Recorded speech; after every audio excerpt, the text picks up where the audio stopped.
How many people here are all set up for retirement? Anyone here still working on that?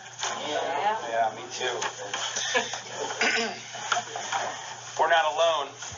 According to the Employee Benefit Research Institute, 46% of all Americans have less than $10,000 saved for retirement. And 29% of all American workers have less than $1,000 saved for retirement. Right now, there are almost 40 million senior citizens in the United States, and by 2050, that number will more than double to almost 90 million. And all of them will be taxing the systems, services, and resources we use, and possibly more frighteningly, competing with us in the job market. A study conducted by Boston College's Center for Retirement Research found that American workers are $6.6 trillion short of what they need to retire comfortably. There's still some time to make that up, but how? My name is Ross Bedrake. I'd like to welcome you to an introduction to tax lien investing. Today you're going to learn how the tax sale process works, about mitigating the risks, and you're going to learn some other related strategies that can help you safely earn high rates of return. Now let's talk about those statistics for a moment. Tens of millions of senior citizens competing for resources and for jobs. I don't know about you. I don't want to be competing for jobs and resources when I'm a senior citizen. And the fact that half of American workers have less than $10,000 saved for retirement, that ought to scare you a little bit. That's pretty scary. The fact is many Americans are short of what they need to retire comfortably. So if your retirement account's a little light, or if you'd like to retire sooner, tax lien investing may be your answer. Before we go on, how many of you have heard the saying, behind every successful man there's a great woman? I'd like to introduce to you a great woman. She's our co-presenter and my beautiful wife, Cyrena Bedrake.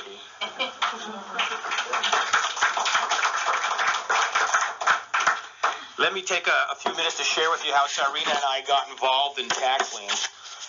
It was 2004 when we met, and we fell in love immediately. About 18 months later, we were married. And back then, we lived pretty carefree lives. But by 2008, we decided it was time to settle down, buy a home, and start a family.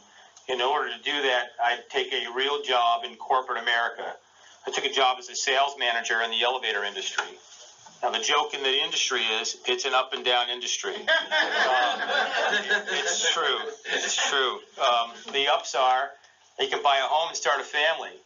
The downside was it required so much time and effort that I hardly was there to appreciate either the home or the family. It was around the time our second child was born in 2011 that the pain of staying at the job exceeded the security of having a regular paycheck and benefits. And so Cyrena and I had already been looking for quite some time for alternative sources of income, and it was in late 2011 where we were introduced to this strategy, investing in tax liens. I remember it, Cyrena and I were at a multi-day event in Los Angeles at the Westin, and it was our 12th multi-day event that year. And we had an agreement going into this one that we weren't going to buy anything else. We had committed over $30,000 to education that year already. A lot of tremendous personal growth that year, but enough was enough, and no more writing checks. It was at the dinner break on the third night that I went to get us some food at a local restaurant, and Cyrena called me and said, "Hey, Ross, tonight they're going to talk about tax liens." And through spousal understanding, I got that that's the least sexy thing I've ever heard of. Can we go home and get some rest? So I got back with the food, and we decided that we were going to tough it out and stick around for the presentation. I didn't expect what happened next. As the presenter started speaking, I was very interested in what they had to say. I leaned forward, I took notes. I understood exactly what they were saying. It just made perfect sense, and it was pretty awesome. At the end of the presentation, they offered us a deal on their program. It was $3,000. And I looked at Cyrena and said, "Write the check. This is what we're going to do." And we did. By early 2012, we had gone through the material so many times, it was literally coming out of me in every conversation. On the way to work, on the way home from work, and quite honestly, quite a bit during work, all I could think about and wish for was more time so I could work on my tax lien business. You need to be careful what you wish for. My wish was granted in April of 2012 when my boss called me into his office with tears in his eyes saying that they had eliminated the sales manager position and I had 30 minutes to pack up my desk in my car and they had a car coming to take me home. So with 2 young kids in a home, you would think I'd be filled with fear and resentment. But that was the second unexpected thing that happened that day. When I got in the car, I wasn't scared and I wasn't upset. In fact, I was pretty damn excited and happy, and it seemed weird. I called Cyrena, and she was amazing. She said, it's simply the universe cleared the space so we can do what we were meant to do, work on our business. So within 2 weeks of being let go, we had started our own LLC. And then we also created a self-directed 401k. We began to pull lists and do research, and we bought our first tax lien in just our second month, 2 months in. You guys want to see the first one we bought? Yeah, we'll show you that in just a minute. A couple months after that, we had bought 6 of them, and many of them were in our retirement account. 3 months later, and this was a big one, we did our first deal with other people's money. So the first time, none of our money were able to do a deal and make a nice profit. I was then invited to mentor students from the firm that trained us on how to do this, and I traveled the country every week, or almost every week. I was in Seattle and Denver and D.C. and Lauderdale and Philadelphia, teaching and mentoring students for the company that trained me. I've been interviewed on podcasts, and you know I've co-authored the book with some of the folks in here, The Real Estate Candy Shop, and I've been proud to be recognized as someone that has some knowledge in this niche. So we had gotten into the tax lien investing to have more time and money, but what we ultimately got was something much better. We now have a gift. We can share this information with anyone, and it's hard not to. When you have success with your friends and your family, instead of handing someone some money, you can teach them a strategy like this, and it can serve them well. So for the sake of the conversation, let's just suppose that we all have $100,000 and we're looking to put it to work and invest it someplace safe and earn some interest on it. What do Americans think of when they want to put their money someplace safe in an investment? Mutual. A CD, yeah. CDs typically, we call them certificates of death. I think they stand for certificates of deposit. So this is according to bankrate.com last week or so when we were updating this in red. You can see what current certificates of deposit are paying for 6 months to 5 years. And when you compare them to tax lien certificates, it's really pretty laughable. There's not much comparison. Now you might notice that there isn't a tax lien at 5 years. So if you want to invest for more than 3 years, you should probably invest in CDs. No, just kidding. Can anyone tell me why there isn't a tax lien up there for 5 years? They're foreclosed. Right. Typically, if it's been 5 years, the redemption period is typically 6 months to 3 years. By 5 years, you've likely taken the property and quite possibly exited out of it by then. So there's no tax lien certificate at that point. Now, you might be wondering, if this is such a great deal, why isn't everyone doing it?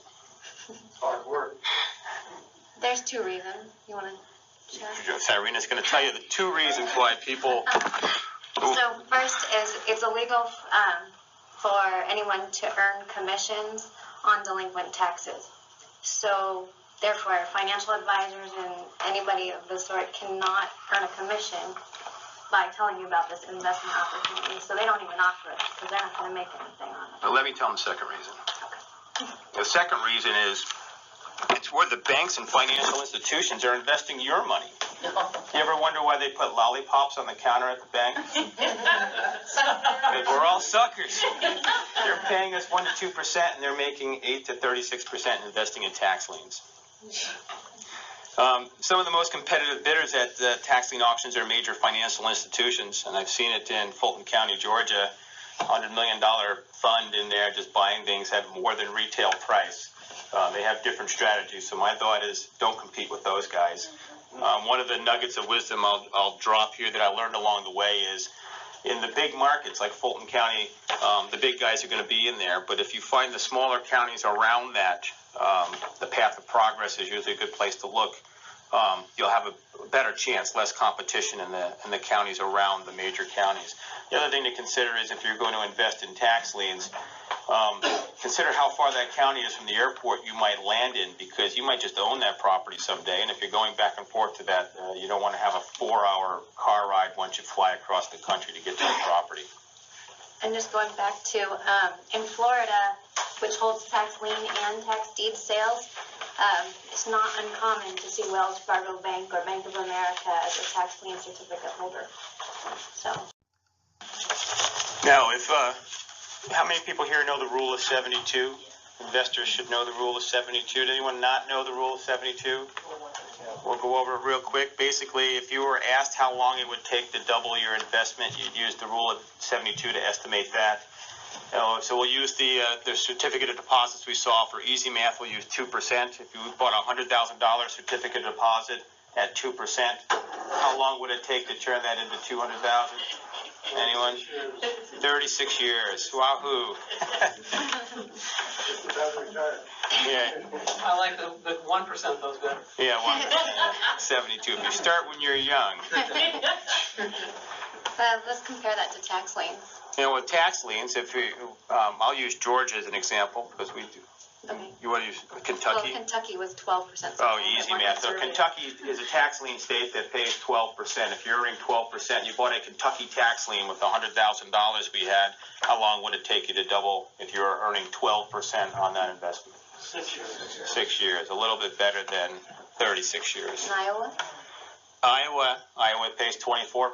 So if you're buying Iowa tax lien certificates, now keep in mind if you get redeemed, reinvested into Iowa tax lien, so you're earning the 24%, and it compounds, and your money would double. How long? 3 years. 3 years. Okay.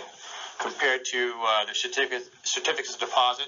Ross, like you said, you know, if there's a higher rate of return, isn't there a higher risk? Yeah, that's typically the rule, right? A higher risk correlates with, or higher returns correlate with higher risks. So let's take a look at this. One of the reasons that tax liens is such a fantastic investment opportunity is because of the ability to mitigate the risks. But let's take a closer look at what a tax lien is. A tax lien is a first position lien on real estate. And the way I like to look at it is, imagine that there's a tax lien on every piece of property. It just doesn't present itself unless you're delinquent on the property taxes. If there's a mortgage on the property for 10, 20 years or more, and that property owner doesn't pay their taxes, that tax lien has seniority. It's a senior position lien. It's also guaranteed a fixed rate of return. The state law will guarantee you a high rate of interest backed by real estate in the first position. And it's the law, so it's enforced and governed by the law. We talk to private investors in the club, and they're looking for people to lend to. And I'm like, hey, in tax liens, essentially, we're lending to county governments and guaranteed rates of interest backed by real estate in the first position. That's, I think that's a sophisticated way of doing private lending. So what a tax lien is and how I explain it to people on the street is essentially if you own a piece of property, you're going to pay property tax on it. And that property tax will typically go to the county where the property is located. The county is going to use that money for schools and roads, parks and police, fire departments, courts and libraries and such. But some people don't pay their taxes. They may be sick, they're broke, maybe they're deceased. But the fact is some people don't pay their taxes. And the counties need to have a process for collecting delinquent taxes. And that process is the state law. The state legislator for each state has made the law that has the process the counties need to follow. Now, it's critical that, one, you know the law, but two, you need to know how the counties interpret the law. Two counties next door to each other in the same state have the same process, and their processes can vary quite dramatically. For instance, maybe it's on the courthouse steps in one and it's online on another. Or maybe you need to register before the auction or make a deposit. Or maybe there's an auction house that the county uses to auction off their tax liens. You need to know what the law is in the state, and you need to know how the county interprets that law, the nuances of each county.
So let's go over the tax lien certificate method.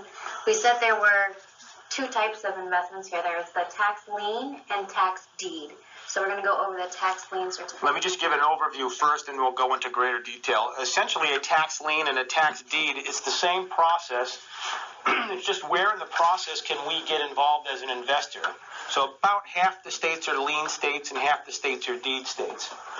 In a tax lien state, if the property owner is delinquent on taxes, the county is going to notify the property owner and say, hey, you got to pay your taxes. If the property owner still doesn't respond or pay their taxes, the county will notify all lien holders on record, the bank with a mortgage, a mechanic with a lien or whatever, and give them an opportunity to pay the back taxes. And often they will, but occasionally they won't. And when they won't, the county will advertise in the legal section of a newspaper in that microscopic font that no one reads. That's what we read. And it basically, it won't tell you it's 123 Main Street. It's going to be a legal description with a book page and a map and a parcel ID number of the legal description. And it's up to us to discover, is that a piece of raw land? Is it a single family residence? Is it agriculture? Is it industrial? What is this thing? And in a tax deed state, in the tax lien state, we also give you a period of time known as a redemption period, typically 6 months to 3 years. So if you buy the tax lien, any lien holder on record has a period of time known as a redemption period to satisfy the lien, pay the county back the principal plus the interest. 6 months to 3 years? 6 months to 3 years are the typical redemption periods. In a tax deed state, it's the same process. The difference is that investors like you and I can't buy the tax lien during the redemption period. The county holds it. But just like the tax lien certificate holder, the county at the end of the redemption period, if they haven't been redeemed, they can foreclose on the right to redeem and take control of the property. But the county doesn't want the property. The county wants the tax revenue from the property. So what the county will do is they'll hold a tax sale and they'll sell that property for basically back taxes plus interest and penalty what's owed to the county.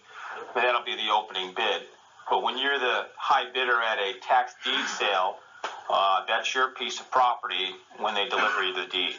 And there are some exceptions. Sometimes the people will have another couple weeks to redeem. In Arkansas, we'll go into that.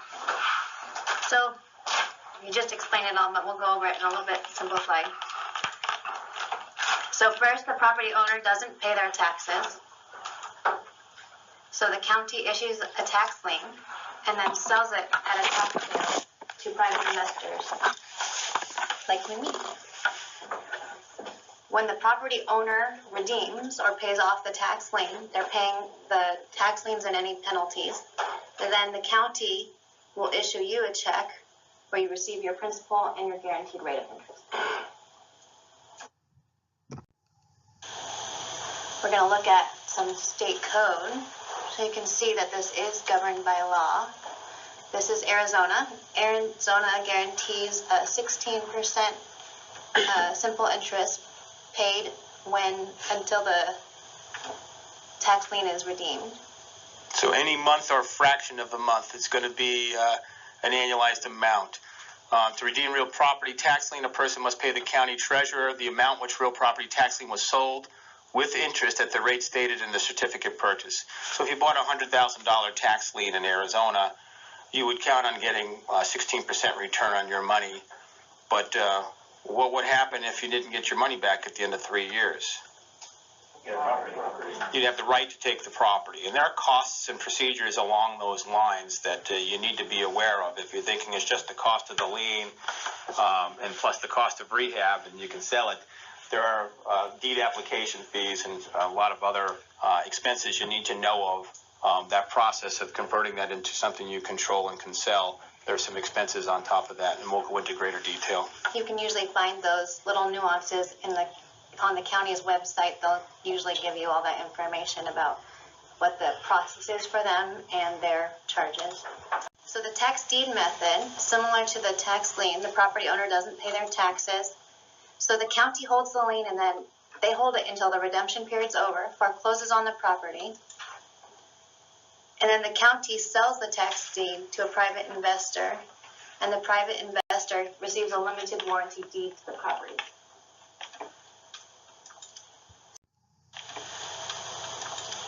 So let's look at a tax deed state. This is Arkansas. This is the Arkansas State Code.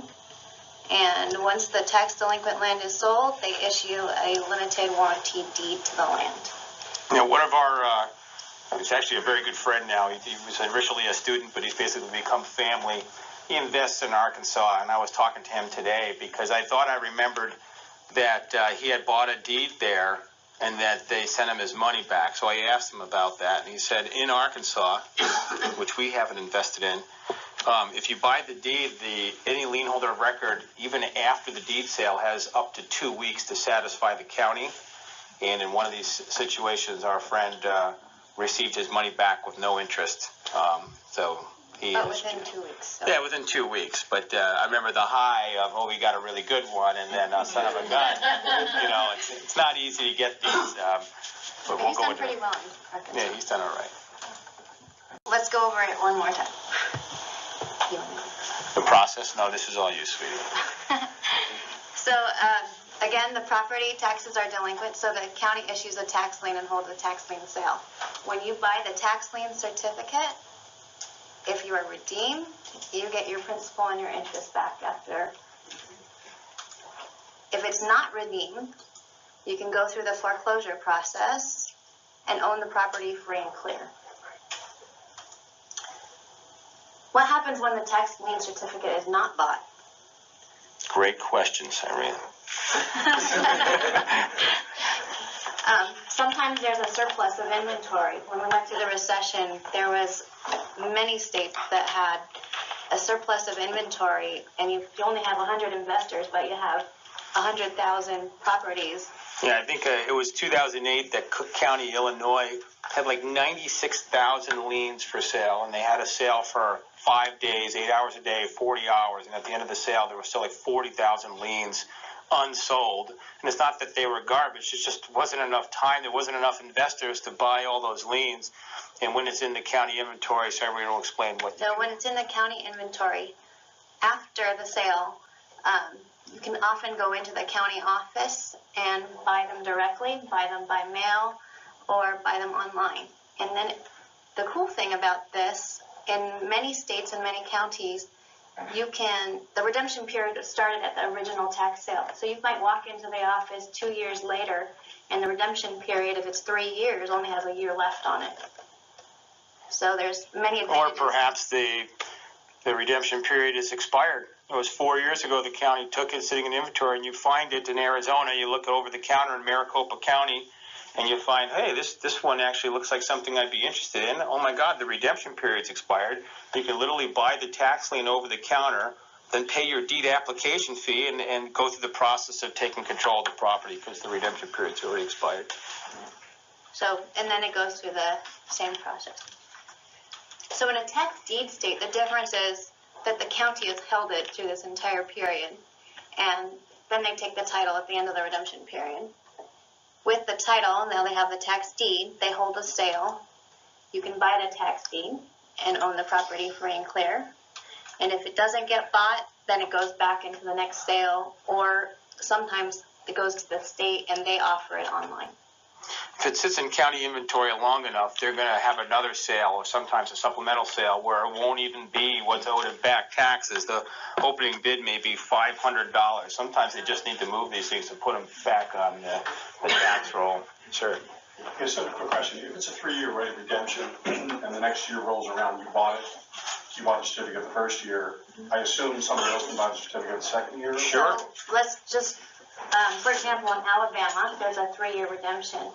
So if you bought the tax lien certificate the first year, then, and the tax sales in Alabama are in May and June, so if it rolls around to October that year, if the property owner again doesn't pay their taxes, you as the first tax lien certificate holder will be notified and given the first right of decision, that's what it's called, to buy the tax lien before it goes to sale. Let me ask you, should you buy it when it comes up the second time around? Yep.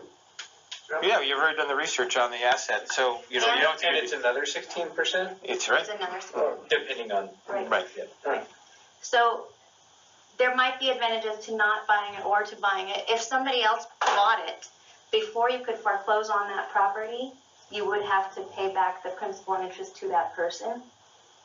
So it's obvious. Yeah, just to muddy the waters. If you're gonna take the property or plan to take the property if it's not redeemed, we definitely recommend taking advantage of it. But if you bought the tax lien in Alabama, then the year, when it came around, you had the right to buy the next one, but you're in Fiji doing whatever you need to do, and they sold it to Mr. Smith, you'd still be okay. You'd still be redeemed on yours, because either you're going to have the first right to take the property, or if you don't, by the time Mr. Smith wants to take the property, he's going to have to satisfy your lien, which will pay you back your principal plus interest. So you're in real good shape either way.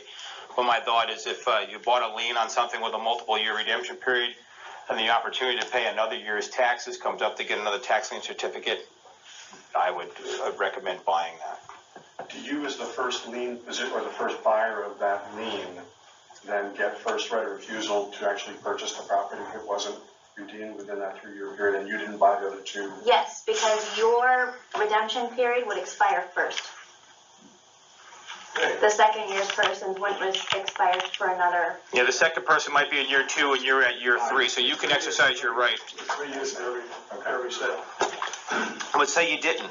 You bought the first one, someone bought the second one, and then you bought the third one or someone else bought the third one. Then no one's redeemed you. Now you can take the property, but you don't, because you're still in Fiji having a great time. Mr. Smith, who bought the second one, now he wants to take it. He's still going to have to satisfy your lien. But now what about you as the first holder? What do you have to do towards these other people? Do you have to satisfy them? You do have to satisfy them. That's the right. interest won't be as high just because it's a shorter. Which is why it makes sense to buy it, because why would you want to pay someone else the interest? You know, you can pay the back taxes and you'll get it. You'll get the interest on it or the property. But if you want to take the property and someone else bought the second lien, then you are paying that person their principal plus interest. Once you own the property free and clear, does the tax basis shift to what you've invested? No. That's a great question, Brian. The non-real estate guy in the room. That's a great question. I like keeping my money. Yeah, what's the tax assessed value of the property as it had gone through there? I would think the tax assessed property would be as it has been on the books until a transaction happens where they're going to reassess it. What we like to do when we take possession of a property, though, is immediately have it reassessed. Because if it's been abandoned, or a lot of these properties are abandoned, the condition is not what it was. Then we get a tax break. Yeah. Yeah, I highly recommend you contest your taxes every year on every piece of real estate. Sarah? I said, how often does it happen that you get an asset, a la Detroit, and you find something that's not even worth, barely worth the crown it's on? You know what? We're going to cover that here. Yeah, we'll cover it. But I like the way you're thinking. You're right on track there. So this is my favorite. Yeah, I had a joke. We were prepared. Well, first of all, we're souping up our slides here when Robert asked us to invest. As I hadn't presented this information in a few months, and we decided that this could be better. And so we've been working on it quite a bit. But we both realized. I was joking yesterday, saying this is what heaven looks like to us when we open up the code for Texas and Georgia. But we'll discuss this. Well, you'll see.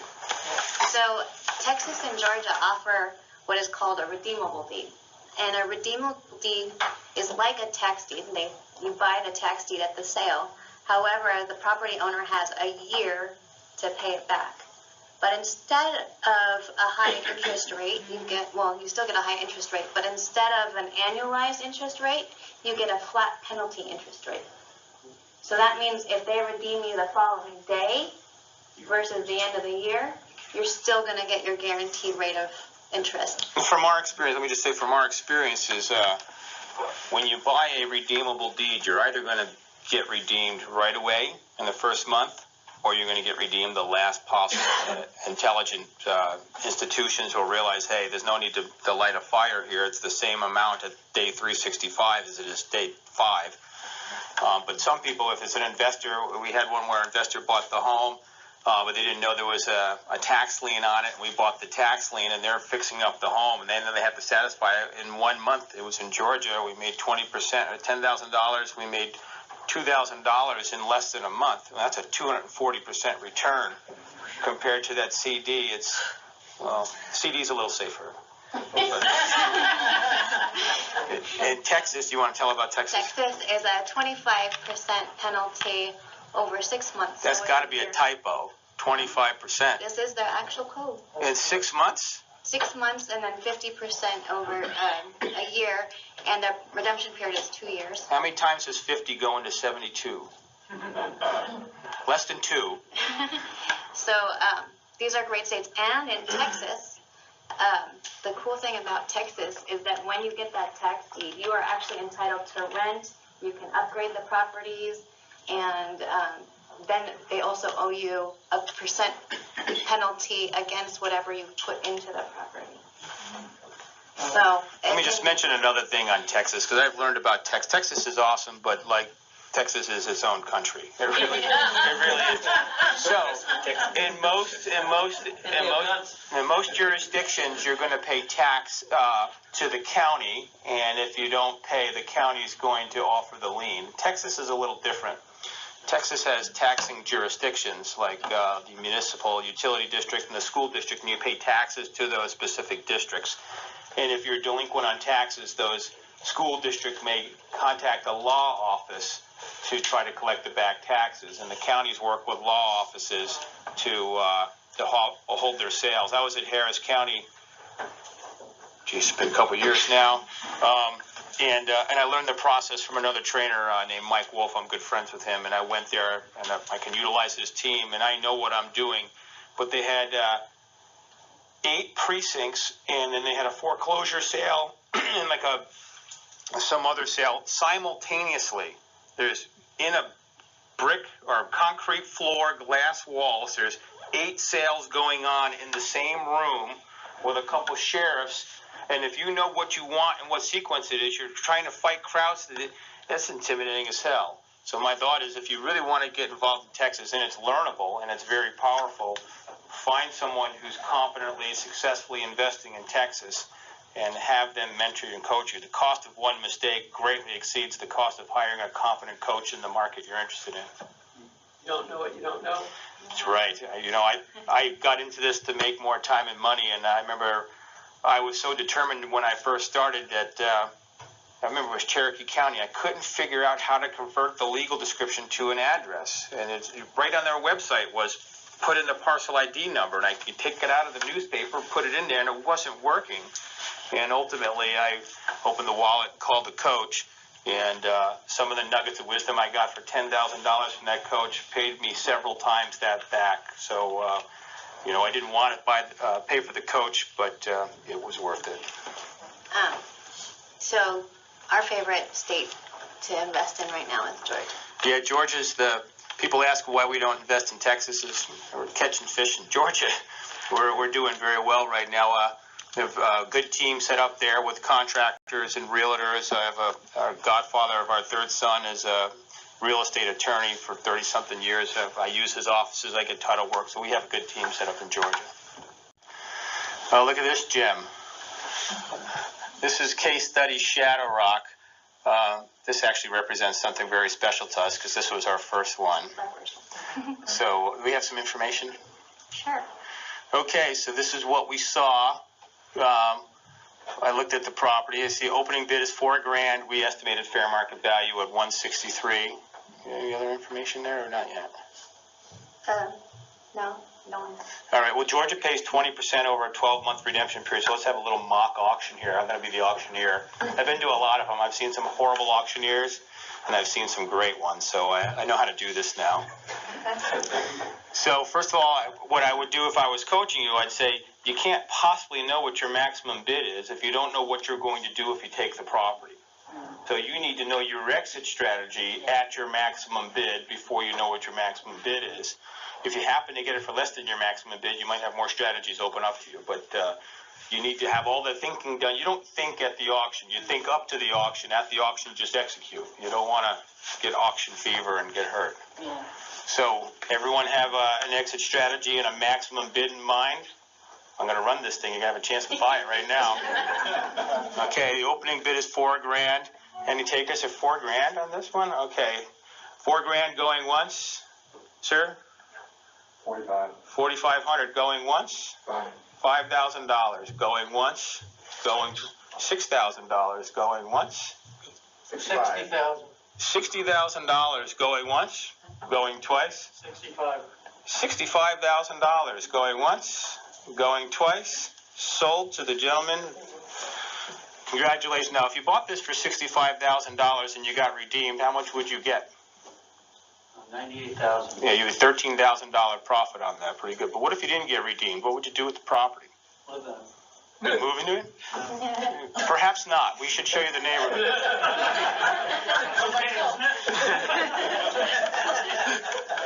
We bought this at the tax sale for the opening bid. Yeah, let me tell you, we had struck out at the first 4 auctions we had gone to, and it was getting pretty discouraging, jumping on airplanes with checks in my pocket made out to Forsyth County Tax Commissioner's office and learning lessons the hard way.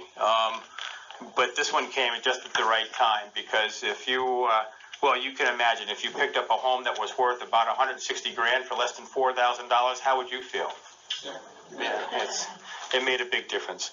It's good. This is also in Georgia. This is Another case that you can't see, but on this side of the house, there was a small fire. So what we knew the opening bid was about $1,400.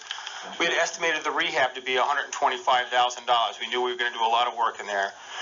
We also estimated the value of the house to be about $225,000. So you guys have tell been... them about this area? Sure, we'll tell you about the area. This is where the Atlanta Braves' new stadium is going in next year, about 5 miles from here. And this area is very hot. Smyrna is an all-American city, and this thing had been sitting there for a while. There's a lot of story behind this, but we won't get into all that. I want to get into the auction here. So you all, I want you all to think about what your exit strategy would be if you bought this at your maximum bid and figure out your maximum bid. That's better. Can I give them a wholesale price without the rehab? Yeah. That was my question. The wholesale? Why would you want to take the time and effort to put 125 in if you got it for that price? Make $100,000 on a flip. So the quick nickel versus slow dime, if you've heard that, the quick nickel would be, hey, just wholesale it. The slow dime would be fix it up and try to retail it. So the wholesale price for this was about $80,000. 70 to 80 is what we were looking at, and I had some offers on it, and we did have some offers. Lessons learned. So we're going to do the auction here. Opening bid of $1,400. Anyone interested in this at $1,400? Okay, $1,400 going once, going twice. $2,000. How much? $4,000. $5,000 going once. $8,000 going once, going twice. $15,000. I like it. Going once. $20,000. You get beat. $20,000 going once, going twice. 22,000 going once, going twice. 35,000 going once, going twice. Sold for $35,000. $50,000. Congratulations. We bought it for $50,000. Yeah. Well, let me ask you: if you bought it for $35,000 and if you got redeemed, how much would you have made on that at 20%, Georgia? $7,000. So for us at $50,000, if we got redeemed, we'd make $10,000. So it would have been $60,000. Or we could wholesale it at 70 or 80. So we were willing to bid up to. Right, but what we did actually, we're getting offers today on this thing right now. We rehabbed it. We did put the $125,000 into the rehab, and we got 2 offers today. So. Yeah, hopefully by the next meeting we'll tell you how we did on this one. No, we actually had. This was another property we bought with other people's money. Yeah. So our investors have. But you could have financed that if you wanted to instead. We could have. Yeah, and financing could be a little bit interesting, but and we'll go into some of the right. But right, 175. Yep. And offers came in today, 230. We have it on the market for 235. We got 2 offers in today, but the high one's 230, and we'll see what happens. Hopefully, we're under contract tomorrow. Great. Yeah, you all know how exciting that is, right? One more. Because the profit's made when you execute the deal. It's realized when you sell it. When the escrow closes. That's right, yeah. Yeah. So here's another case study. Ask you a question on the last one. Sure. Well, not the last one in particular, but in general. If you're getting like 50% of the amount that you bid, interest, right? Particularly if you're getting 50%, whether it's the 20 next. Yeah, Georgia's 20, but Texas could be 50% a year. Why not just go to your maximum bid? Let's say it opens at $1,500. And you decided, well, we can go up to $50,000. Why not just out of the gate say $50,000? Because you've done your research, it's okay, and you're gonna get 50% of 50,000 rather than 50% of 1,500. If it gets redeemed by Yeah, if it gets redeemed. Or you're gonna get the property. Well, here's the other thought on that. So say you're going to get a high rate of interest, whatever that is, and you're willing to go $50,000. Why not just go there right away? Because if I get it for $5, I might be able to get 2 or 3 other ones, and I might take 2 or 3 homes, or just get my rate of return. You're not guaranteed the high rate of interest. You're guaranteed the high rate of interest or the right to take the property free and clear of liens and encumbrances. You're guaranteed one or the other. But if I can buy 10 $5,000 liens for the same one $50,000 lien, I'd take my chances with 10. So I want to get it. The other thing is, if you have a max bid in your strategies and you execute at your max bid, you have a strategy on how to get out if you don't get redeemed. But if you get it for half your max bid, well, you might have options open up that weren't available before, and you could create, basically you want to get into it as little money as possible. This one, Boulder Crest, here's some information on this. It's a 3-bedroom, 2-bath worth about $73,000. The starting bid was $1,400. And if I remember correctly, this was a homestead. On the assessor's card, it had a declaration of homestead, which means that it was owner occupied. And what else do we know about that? I think that's it. Okay, so one more time, you guys work up your auction muscles, sir. What if there's a big bank loan on it or something? The bank loans get wiped out at a tax deed because the bank is notified to hold their position, they'd have to pay off the tax lien. So the obvious question is, why the heck would a bank let a piece of property go for back taxes? And they usually don't. And they usually don't. But sounds like it's more than back taxes, because whatever you finally did, they have to pay. Well, they could pay it before. Right. So here's how the process will work. If the property owner is delinquent, the county's going to notify all lien holders, the bank with the mortgage, to say, hey, lien holder of record, you need to pay the back taxes on this piece of property to secure your collateral. And most of the time they will. But occasionally they won't. The first example, it was First Franklin Financial. That bank was bought by Bank of America in 2008 or 9. And by the time we had to serve the First Franklin Financial, and it had to go in the next 30 days to get to the right guy at Bank of America to authorize writing a check for more inventory. And they don't want to write checks or take on inventory. They want to collect money and get rid of inventory. In fact, they quit claiming it to us immediately. Yeah, when we went to foreclose on their right to redeem, they sent us a quit claim. Our lawyer sent the $1,500 that we sent them to serve them back and said, hey, they gave you the rights to the property. So if you bid it up to a point more than back taxes and bought the lien at that point, then the bank would have to pay you would have to pay a lot more than just the back taxes. That's right. And we're going to talk about that a little bit, but let me just touch on it. Since if the county was owed $2,000 and we're the high bidder at $50,000, we pay the tax commissioner $50,000. Well, the county was only owed $2,000.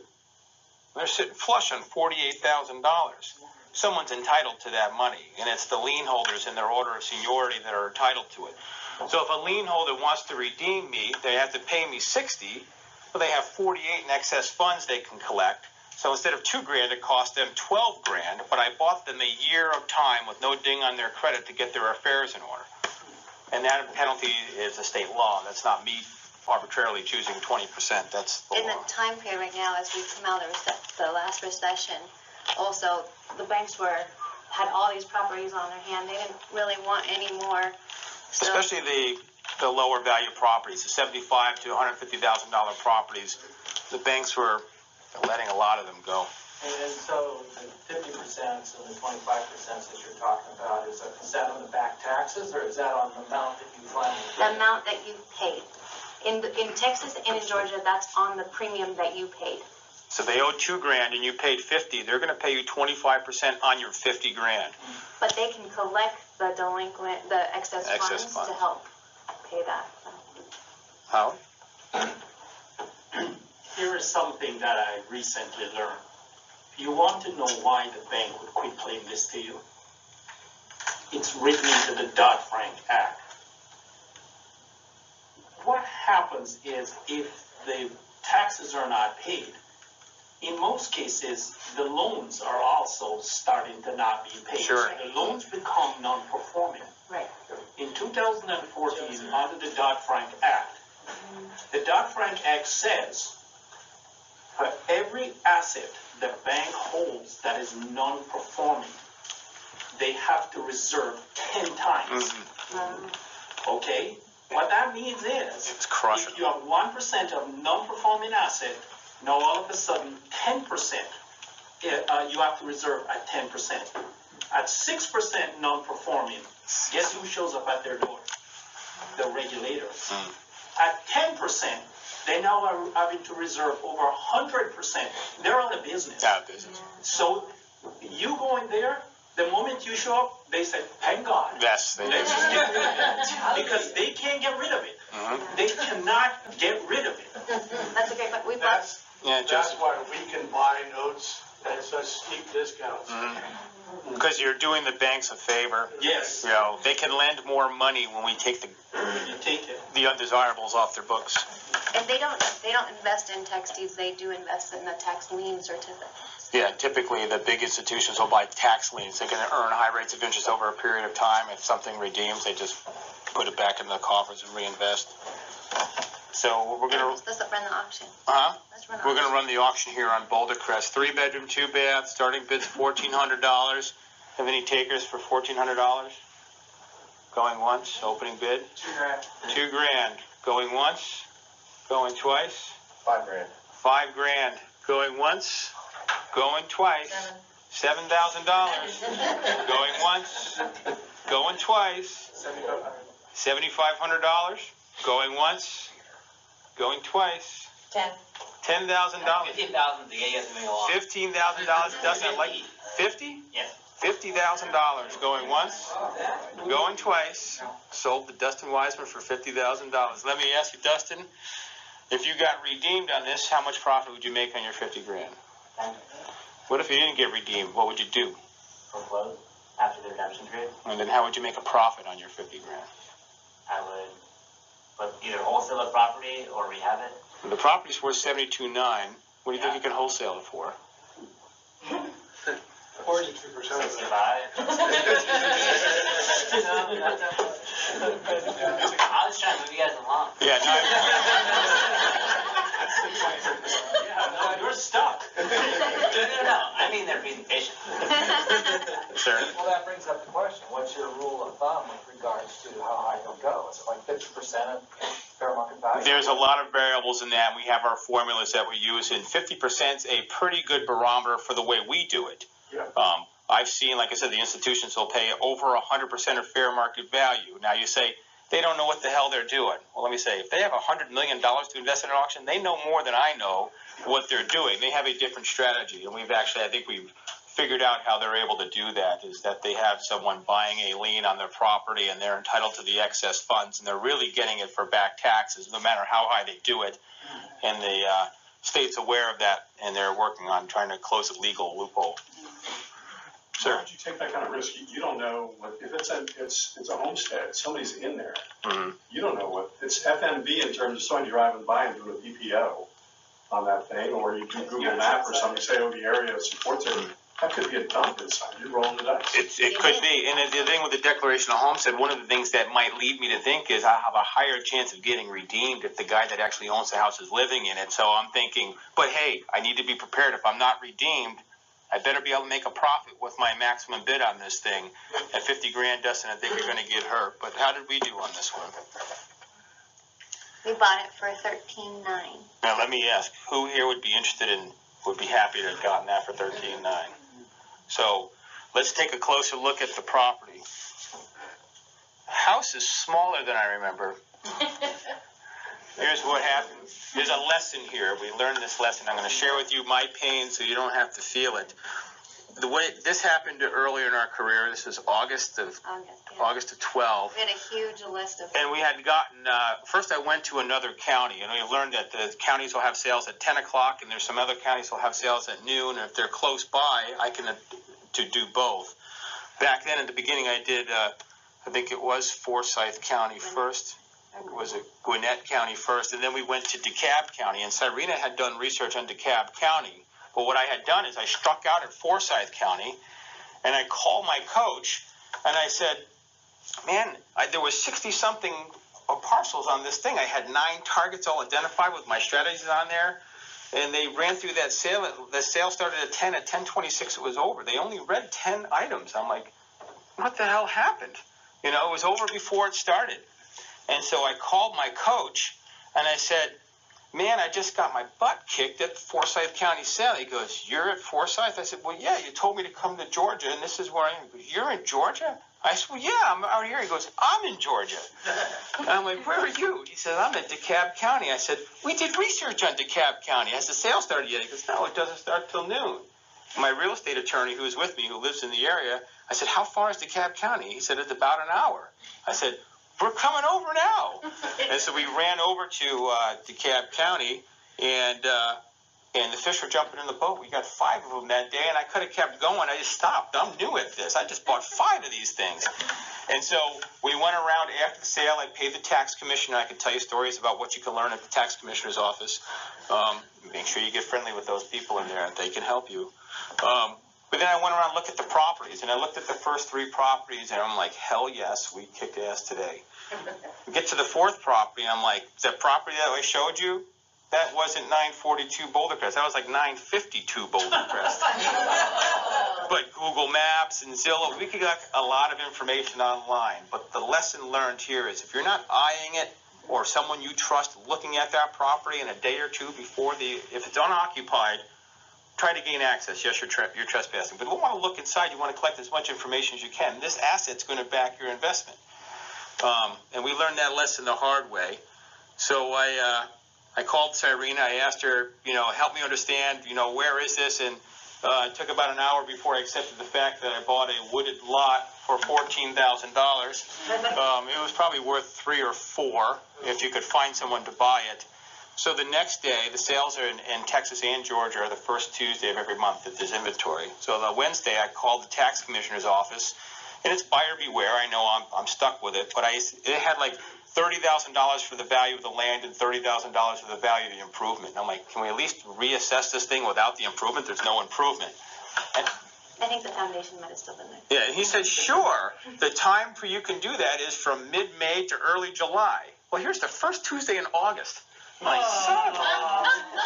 So anyway, I went and looked at the 5th one. That was a great one, and there's a lot of positive stories here. But the sting of throwing 14 grand away it burned. So I fly back out to California, and it's the next week.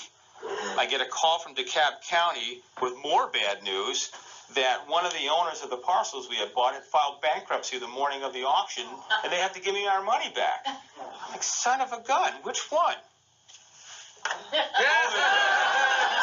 So the tax lien gods were shining on us. We got our money back, and we didn't get burned, but we did learn the lesson. And you guys want to learn that lesson too. If you're ever going to do this, you need to look at the property or have someone you trust looking at that property. Videos and photographs, if you're using investors, to get as much information so people can see what you see.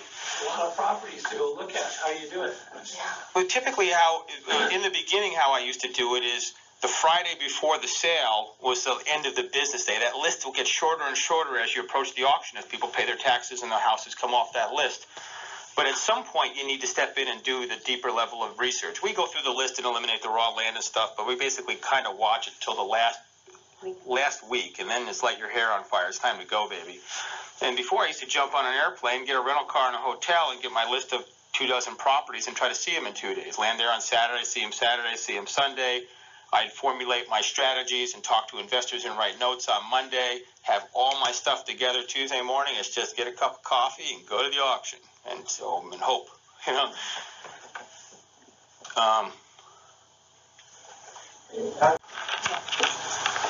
So buying a home today is a complex process. but that in no way excuses home buyers from their obligation for due diligence. And we would exchange home buyers for real estate investors. So I like to think that we bought our home in Thousand Oaks here in 2009, and I had the home inspector that can see through walls, and I paid, for all this information on the home. But I look at now that what we're doing in our tax lien business, I know more about the thousands and thousands of homes we don't get than I did about the home I spent $500,000 on right here, because I realized that the information I can collect is really how I mitigate the risk. Basically, there's an asset backing our investment. We can look at it, we can touch it, we can see it, and therefore we can control a lot of the risk.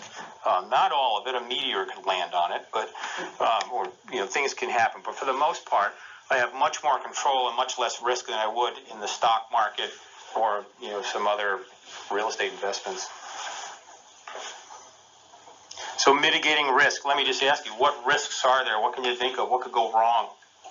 There's no house. There's no house. That never happens. It never happens. There's no chance of that happening. Environmental hazard. Yeah. Sure, it's built on an old plywood factory. Yeah, it could be condemned. There could be legal actions of bankruptcy or foreclosure on it. It could be rezoned for something else. Yeah, you might have bought something thinking it's zoned commercially, but they rezoned the area and you're not able to use it for the use you thought it was because you didn't know the zoning change. How about home snatching? Has anyone ever heard that if you invest in tax liens, you're stealing people's homes? Well, I'm glad you haven't heard that. It's not true. Here's the deal: it's very, very rare. Never in my experience or the experience of anyone I've talked with have they taken someone's home. You're going to find a way to pay your back taxes to save your home, and if you don't, you're probably going through some real problems. And here's the deal: if I buy the tax lien on someone who's having real problems and it's their home, I can do things for that person that the bank or the county can't. The bank will have to foreclose to get their money. The county would have to foreclose to get their money. I can give the guy a 50-year loan at 1%. I can move him into another asset that I own that may be more manageable for him, or I can give him a lease option where every penny of the option of the rent goes toward the option. I can help the guy. But home snatching is basically when people don't understand this niche, their niche is something else, and this is compelling. They throw mud on this so they can justify not having to learn something new. Do you have squatters in yours? You get squatters? No, but you should know is it a landlord-friendly state or a tenant-friendly state? That makes a difference if you're going to have to get someone out. So I'm guessing you don't invest in tax liens, or is California tax lien or tax deed? California is a tax deed state, Okay. and there's a 5-year redemption period. So if you're going to buy someone's home if you're going to buy a tax deed in California, that property owner has been delinquent on their taxes for 5 years consecutively. They've been notified. All lien holders have been notified. They've had more than enough time to get their affairs in order. But what I've learned in California is that typically they're going to sell for 80% plus of fair market value. And people are buying them to actually live in, not to as investments. So they're willing to pay full market price. Pretty close to What about federal or state lands? That's a great question. Yeah, that is a great. You want to just Sure. So the federal IRS liens will they get a longer period to redeem. 180 days. They get 180 days beyond the redemption period to decide if they want to buy the property from you or not, or let you take it. And it's usually a reduced rate of interest too, I think. I think it depends. Each state will let you know what their IRS statutes, like how they deal with IRS liens. Now, Georgia, they get wiped off. They get wiped off with 180 days. So we did have one that we were looking at, and actually one of our students had a property that had an IRS lien on it. And what he had to do was notify there's forms that you had to fill out for the IRS that told them that you had a property with an IRS lien that you were taking through tax sale, and they had 180 days to respond, and they basically, I think he found out after 120 they weren't going to do anything about it. They let him know so that he could take it free and clear. And that's what I've learned also, is that the IRS isn't going to satisfy a lien. They're They don't simply want going the to property. reattach it to something else that that person had. But they do have a little more time to make that decision. But my thought is that you're going to take that property. The IRS isn't going to pay you your money plus interest. And then same for state liens. Some municipalities will add their liens to the tax sale, so they'll be included in the initial bidding. Yeah, if the county's offering the sale and there's a weed abatement lien for $500, they'll tack that onto the opening bid. And in some places, I think in DeKalb County, they actually held us to, but typically the county liens are going to be small ones, weed abatement, or they had to get rid of some fees or something. Florida, like those code enforcements, some counties will put them into the starting bid, some won't. So you'll need to know that when you go into each county. And what happens if there are code, well, Code do they enforcement. have to let you know, do you have to do your research on that? You have to do your research. If there's code issues? I want to ask the folks that bought Florida liens here, did you end up getting redeemed, or did you take a property with those liens in Florida? On 2 of them, we got redeemed. Okay. The ones that were redemption Did you get 18%, or did you bid down the interest to buy the lien? No, we got 18%. Okay. Now, Florida's a hybrid state. They offer liens and deeds. So if you bought the tax lien in Florida, you bid down the interest from 18%. I'll take 17.25. I'll take 0. Why would you take 0? Because then you have the right to get the 18% of the next year's taxes. But at the end of the redemption period, if you're not redeemed, you don't get the property. You apply to the county for the deed, and the county will then have a tax deed sale, and the opening bid at the deed sale is what's owed the tax lien investor, the principal plus interest and everything else. And then it's a premium bid at the tax deed sale in Florida, so you can outbid what's owed the tax lien certificate holder. The tax lien certificate holder can also bid also at that auction, but it's a hybrid state. It offers both. My question was regarding if there are code violations. Oh, right, yeah. Go ahead. So if there's code violations, you will usually find that when you go to property records. For most states, I like to go look at the property records, and you can see the owners, and then I'll just go through if it's online. A lot of counties will have public records online, and I'll search the owners' names for all the previous owners. I'll look for the cleanest warranty deed, and then I'll search those owners' names, and I'll look for any type of lien against them. And in Florida, at least in Pinellas County, I'm sure, I'm not sure, I think multiple counties were working on getting all their public records online, and all the liens have to be filed in public record. So you could go look online and see the actual liens, and we sit there and calculate, okay, so if this was applied on this date, the special code enforcement, how much are they going to owe by the time we take the property? And we would try to contact that specific Code enforcer, and you can either find out how much you're going to owe, or you can negotiate with them. Now in Florida, they've gotten a little bit used to tax lien, tax investors, and so they're a little bit pushy with getting. They don't what negotiate. They owe. Yeah, they don't negotiate very much. But if you're nice and you get friendly with the offices, they are will. And let me expand on that just a little bit. We did Pinellas County, I think it was like 18 months in a row. We tracked it. We had success the second month, and we kept going. But you can bid online. People in Italy or Australia sitting there sipping their cappuccinos and their PJs are bidding against you.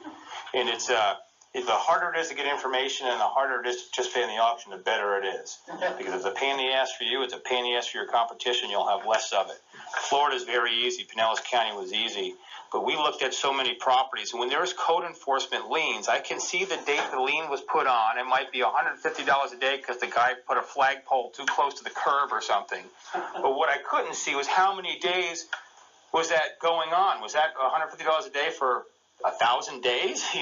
Who knows what that was? So that meant that I needed to contact the code enforcement office, which they don't respond very quickly. I'm usually doing things a week before the auction. You're not going to get that information from the code enforcement in that short a period of time.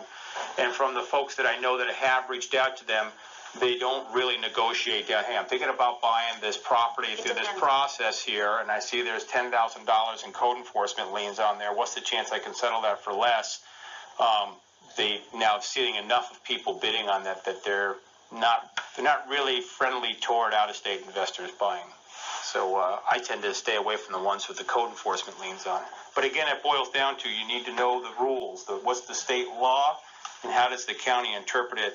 And in Florida, those code enforcement liens tend to be a pain in the butt. In some states, the HOA liens will get a super lien status also, and you need to know that because you think You you asked got to. about California. Yeah. California, there's 5 liens that survive the tax deed sale, and a homeowner, like if you have a homestead on your property, you do have a year of redemption after the tax deed sale.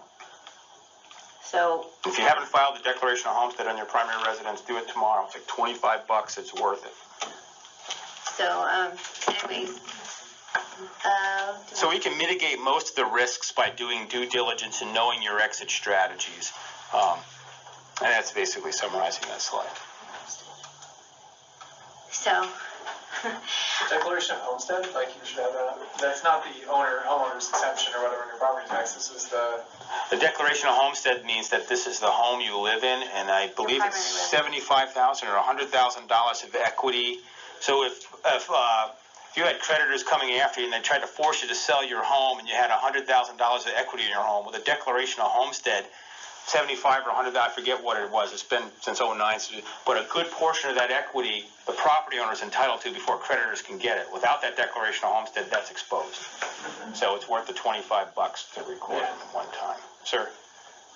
This sounds a lot like foreclosure sale auctions in the sense that what we see here in California is that there's a lot of people with more money than brains, and it gets bid up so high that it's like, well, gee, why?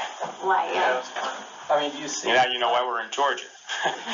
Yeah, my question is, do you see that with these tax lien sales where there's people that are, you're constantly getting outbid?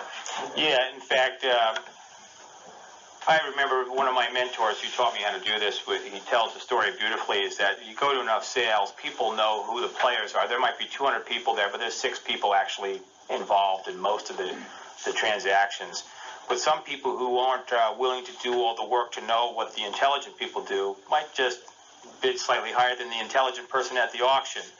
But when the intelligent person at the auction recognizes that there's some dumb idiot just outbidding them, they get walked off a cliff. And they'll bid up way more than they should on something, knowing that the clown is going to bid $100 more than them, and he's going to buy a piece of crap for way too much, and that will end the pest for the next time. I got the numbers that you want to rate of those people, though. Yeah, and here's the other thing is a lot of people get discouraged. We've introduced some people to this, and they get discouraged that they get blanked out 3-4 auctions in a row.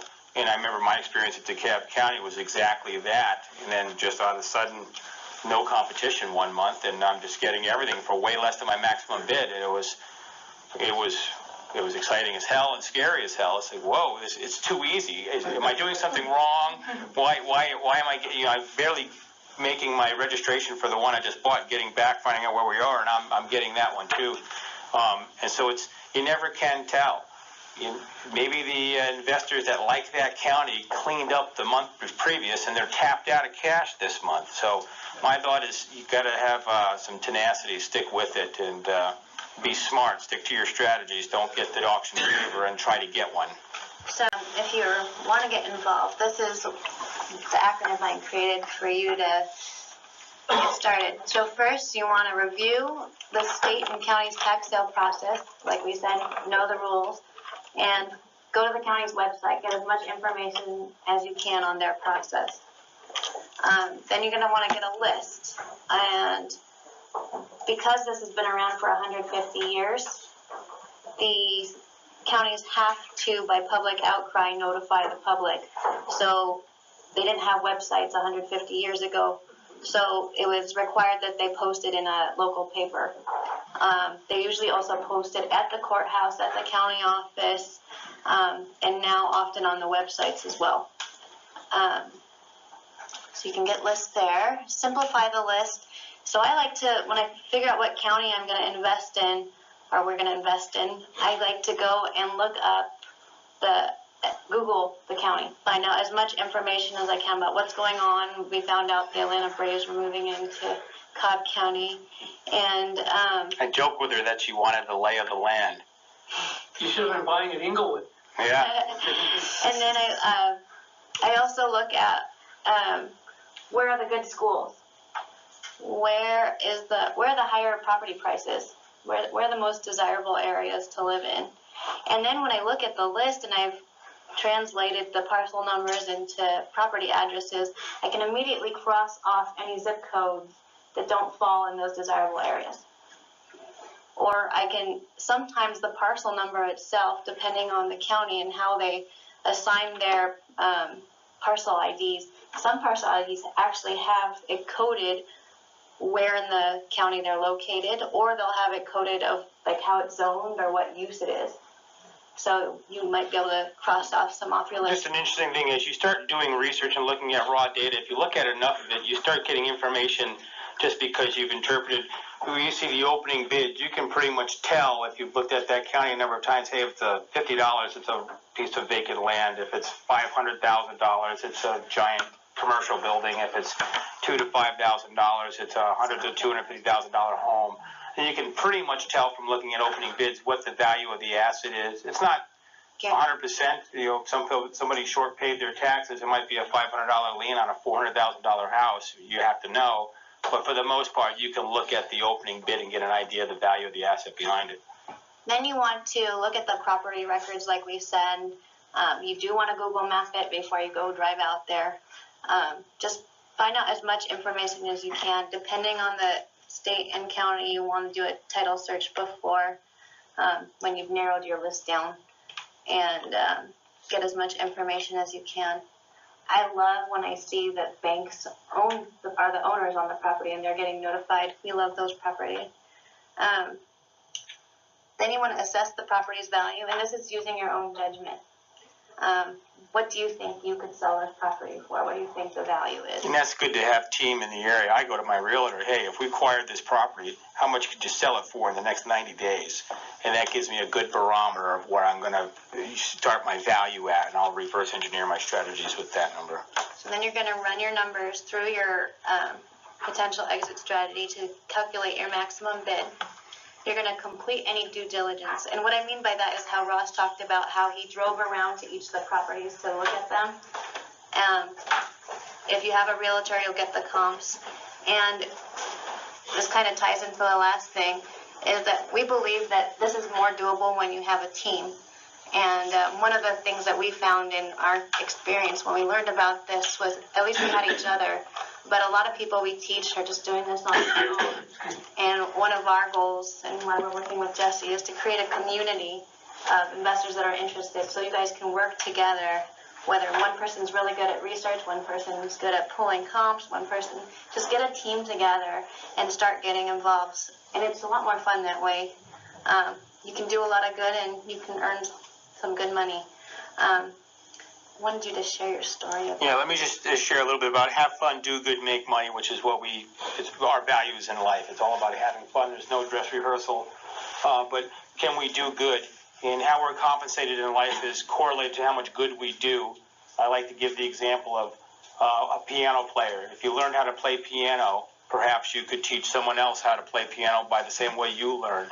And if you get very good at it, maybe you can get $100 a lesson, and maybe you get 5 lessons a day, and you're making $500 a day playing the piano, showing someone how to play the piano. Well, Elton John knows how to play the piano, and he can put 50,000 people in a stadium and get a couple $100 a ticket and make $10 million that day. It's still a man playing the piano, but how many people are getting value from that? 5 or 50,000. Which is why athletes and entertainers make so much more money. They provide a lot of value to even more people. So as an investor in tax liens, we provide revenue for the county functions, the firemen, the police, the schools, the courts, the roads. But we also fix up a home for the neighbors that are looking at the eyesore. We provide a nice place for a tenant. We provide a job for contractors. We provide jobs for realtors. And we do a lot of good, and we get compensated accordingly. And there's a story I like to tell is when I was doing some research on some properties, I'm usually photographing the properties for the investors that I have on board. I want them to see them.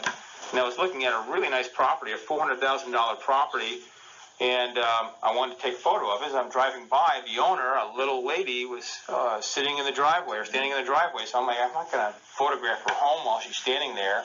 So I drove to the end of the street, turned around, and came back, and she wasn't in the driveway anymore, but she was in the doorway looking out.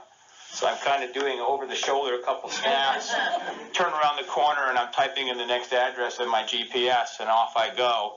And I'm about maybe a quarter mile away. I'm like, that lady doesn't know this home is going up for sale. So I turn around back and pull into her driveway and knock on the door. She says, who is it? I said, the guy that just drove by your home. She said, can I help you? I said, do you know that there's taxes due on this property and that the tax lien is going for sale at the auction tomorrow? And she said, oh, no, I've been in the hospital for 9 months. I had a stroke. And this lady was like 90 years old from St. Croix. So I asked her, I said, do you have any children? And she had a daughter who worked for the phone company in Atlanta. So she gets her daughter on the phone. I was like, hi, I'm Ross Bedrake. My number is blah, blah, blah. I'm at your mom's house right now. Do you know that the redeemable deed is going to be sold at the auction on the courthouse steps tomorrow? She said, we've paid the taxes. Please leave. She thought I was trying to take advantage of her mom. I'm like, well, listen, I'll leave, but here's the tax commissioner's name and number. Please call them. And she said, I will. Now, please leave. I go, okay. I hang up the phone. The lady didn't want me to leave the house. She knew my intentions were good because she's looking in my eyes. But her daughter was doing what she thought was right, protecting mom. So later that night, I'm formulating my strategies and talking to my investors. And I called Cyrene up in Thousand Oaks. And I said, hey, check out this one. Did they pay their taxes today? She said, yeah, they paid late this afternoon. And I realized that I had a competitive advantage at that auction. That was one of the examples of a short pay. It was $500 due this year. They short paid their taxes 1 year. But that's a $400,000 house. A lot of people might have brought that off as raw land, and I knew something most investors didn't. But my opportunity to do good was more important than my opportunity to make money. And I was rewarded because we got the Mackinac property at that auction when we were willing to pay $75,000 for it, and we got it for $50,000. Let's see, okay. So this is a very fuzzy house in Pinellas County, Florida, called Sherwood. And we're going to run through this real quick because we're going to wrap up. So I'm not going to let you go through. Pardon me? 60. It's getting more big at 60. 50%, I'll just go 60. Okay. Well, anyways, the significant thing about this one is that we did this entirely with other people's money. This is the first deal we did with no money of our own. And so show them how we got it. $60,300. So we're really good. And our thought going into this property was we could buy it for about $60,000, put $25,000 into it, and sell it for $125,000. Oh, did we tell them what we did on this one? Yeah, we do. Oh, yeah, sure. So we cleaned it up. It's amazing what $25,000 does in Florida. You can't get a screen on your porch here. They did the whole night. They painted the inside, painted the outside, the new doors. It was unbelievable what they did for that. Now, it turned out the contractor was my realtor's father. But hey, whatever works, works. We made $30,000 in 4 months with none of our own money. And I tell you, that's a game changer, folks. When you realize that you take the time to learn something and you put a big chunk of money in your pocket. I never picked up a hammer. I actually went to the house after it was under contract, but I never saw the house, and we made a good chunk of money on that. That makes you a little bit taller and a little better looking when you're able to do that. So what are your top 3 states that you want to invest in? That we will or won't? Well, because we know you like Georgia and Florida. Yeah, the easier question is I'll tell you honestly, we look almost exclusively in Georgia now. We're good there, we're set up there, we have team there, we're very competent there. Some of the guys, our friends, are in Arkansas or California. We look at California. Did you look at California stuff? It's our backyard. I'll be damned to have a sale happen in Ventura County and we're not knowing about it. But for the most part, Georgia has opportunities every month. And that's a good pace for us, and especially now we're at the point where we've taken a bunch of properties. Now we're liquidating them, but we have a few in our retirement accounts. Our retirement accounts get fatter every month. Properties we own free and clear. There's renters in there, so it's great when you take over your retirement account. You want to contribute 10% or whatever of your pay to your 55 or 60-year-old self. Well, I have that set on autopilot now. Pretty nicely with thousands of dollars a month going into the retirement account. How do you know the rehab is 25 before you buy it? It's an estimate, and this one here, and then this one is actually pretty. Can I say? Yeah, sure. So our team that we've put in place, our realtor, when they go out and we also will send them out with a contractor often to have the contractor's eyes on the property. One of our students used to work for a contracting company, and he could even look at pictures and be like, well, the roof line's off, so the foundation's off. And he could tell us things just by looking at it that we would have had no clue about, and give us better, closer numbers to what we've actually. And when you do a few deals in a town, you get a real good idea. Once you pay for a roof or a hot water heater, you know what it is. If you're not sure, you can also look online and just look at the cost to build per square foot in that county or that city. Oh, was that occupied? Were you able to go? This was abandoned. This was unoccupied. There was no appliances in it. There was no counters in it. And we didn't know that going in because we didn't access it. So we actually got a little bit more of a surprise, but then we had the miracle contractor help us, correct. And we pulled out of it pretty nicely. I was just going to share something brilliant and I lost it, man. How did you get in there without any money, though? In this one here? In other people's money. That's a great secret. Who wants to know how we do that with other people's money? Essentially is when we do the list, we go through the list, we can find the targets as we refer to them as, and then I'll go through and I'll formulate my exit strategy and my bidding strategy, and I have a nice spreadsheet. Our spreadsheets are really fancy. We have hyperlinks to the Google Maps and the Zillow and the tax assessor's cards. When I send this to my investor, I'm basically spoon-feeding everything. Here's the strategy. Here's what we like to do. You take a look at it, use your own judgment, and I make it so easy for them. They just have to click on it. They don't have to search anything. And if they're interested, the way we've been doing it, and we're modifying that because it's been just like the elevator business, up and down, up and down, up and down. Get a bunch of money in, strike out at the auction, give it all back. Get a bunch of money in, strike out at the auction, give it all back. And I did that for years, and I guess the hell with that.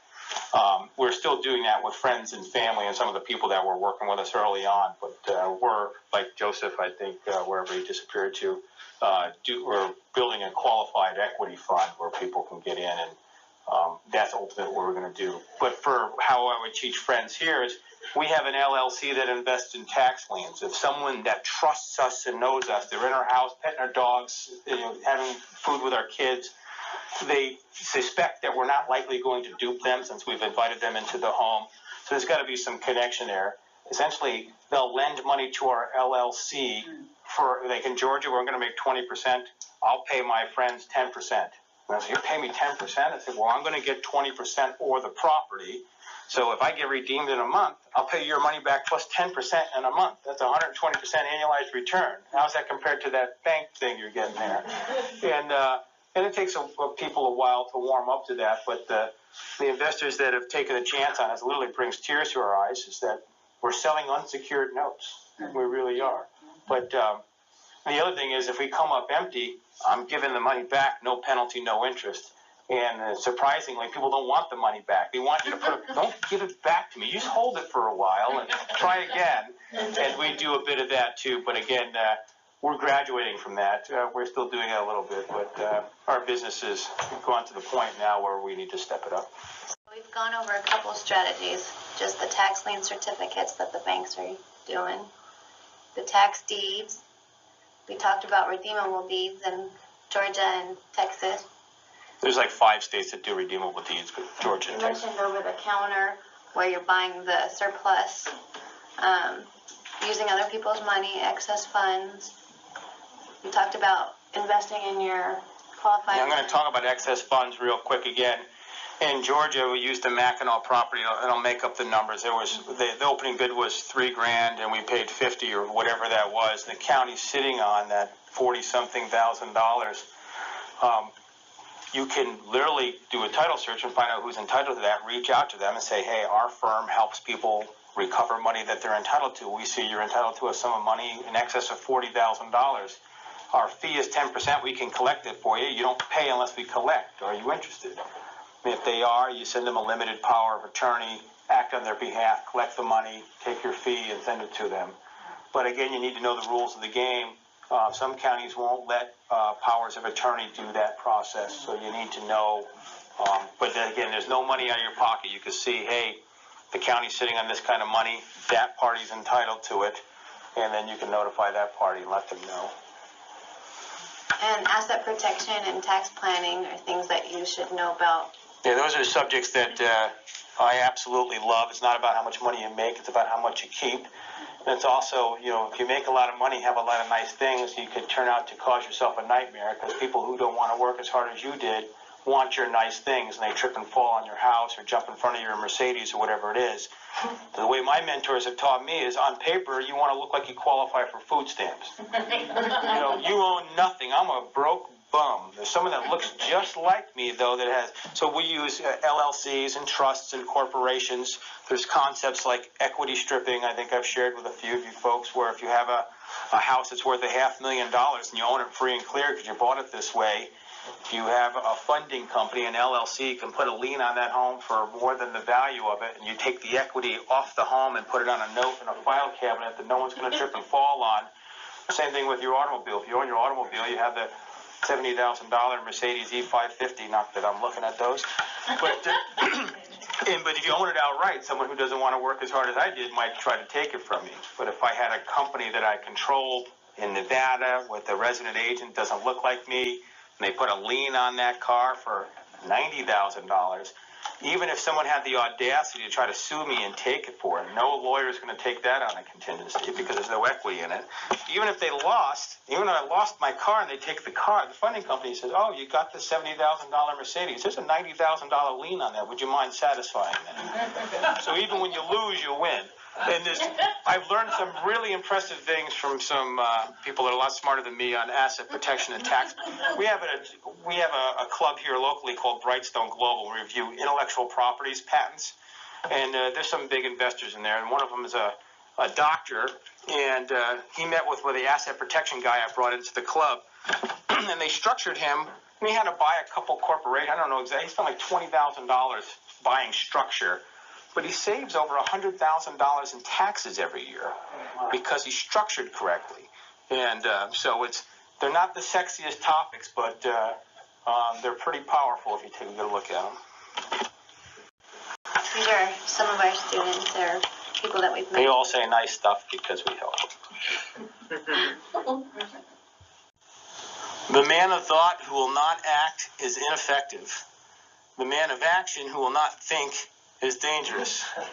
As President Nixon, and I think it speaks for itself. It's how many people who really knows anyone really smart that aren't doing anything, and who knows people that do everything but they're not really smart. You know, they dig a lot of holes and fall into them. So I think the key is to take action with intelligence, learn what you're doing, and then do something. Practice, not become masterful. The fact that you stuck with us this far through the webinar, you may have an interest in learning what we have to offer. We've put together what we call the Winning with Tax Liens home study course. And what this really is a compilation of our notes, our experiences, our resources that'll save you a lot of time. Every resource you'll need is clearly cataloged here. Every state, every county. If you want to know how to get a hold of the law offices in Texas that have the lists, all those resources are cataloged nice and neatly in the home study course. It also makes your life a lot easier. Our spreadsheet is in there. You can see the columns, what type of data we like to collect, where we get our research from, and then it ultimately is going to focus you on the fundamentals. There's a workbook in there that allow you to practice. Again, practice, practice, practice is the key. And it's like paper trading until you're ready to go out there and do the real thing. Now, our home study course is normally $497. But for sticking with us through the webinar here, we're going to offer you a special deal. Today, you can get it for just $97. Only $97 today. And you can start doing your tax lien research tomorrow. Simply visit makeyourmoneymultiply.com to order yours today. That's makeyourmoneymultiply.com. And if you order today, you'll also get as a free bonus 1 hour of consultation from me. So simply go to makeyourmoneymultiply.com to order yours, and receive your free bonus. In addition to the home study course, you'll get an hour of free consultation where you can use that to ask me any questions related to tax lien investing, using other people's money, or some of the other strategies that I use to safely earn respectable rates of return. Another exciting bonus is a 2-hour consultation block, which is normally $480, but if you order today, you can get it for just $97. So the $497 Winning with Tax Liens Home Study course has been discounted to just $97, and the $480 2-hour consultation package has also been reduced to $97. So you can get both of those today by visiting makeyourmoneymultiply.com.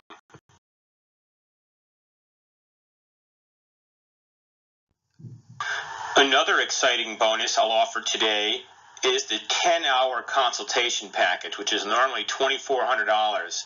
I'll discount that today to just $497.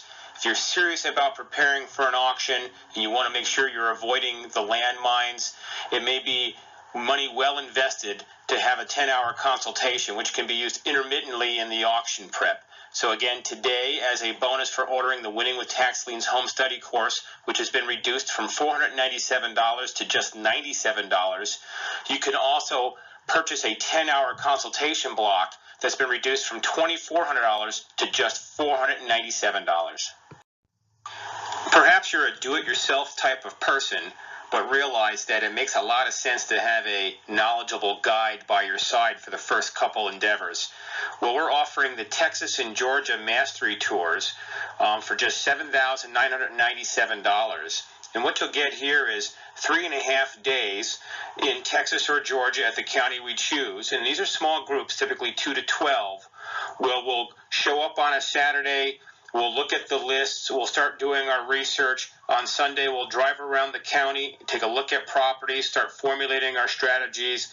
On Monday, we'll put it all together. We'll learn all we need to know, prepare for the auction on Tuesday mornings. And on Tuesday, we'll go together, we'll register together, and you'll have myself or one of my trusted guides alongside of us to help us execute on our strategies at the auction. So again, these mastery tours are hands-on through the whole process, looking at the properties, doing the research, doing the analysis, and for just $7,997, you can have a skilled guide help you navigate the Texas and Georgia redeemable deed processes. Also, if you have an interest in rolling over your retirement accounts and investing those in tax liens, tax deeds, or redeemable deeds, you may have an interest in setting up a self-directed 401k, which allows you the ability to invest your own retirement funds in these strategies.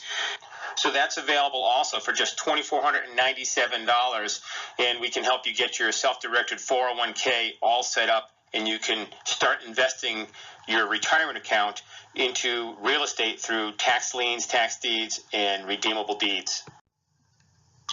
Thank you for watching the Winning with Tax Liens Introduction to Tax Lien Investing webinar.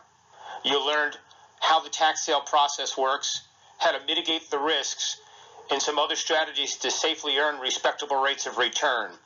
We're looking forward to seeing you at a future event or hearing from you. If you have any questions or feel we can be of assistance, please send me an email. My email address is ross.budrakey@gmail.com. ross.budrakey@gmail.com. Thank you.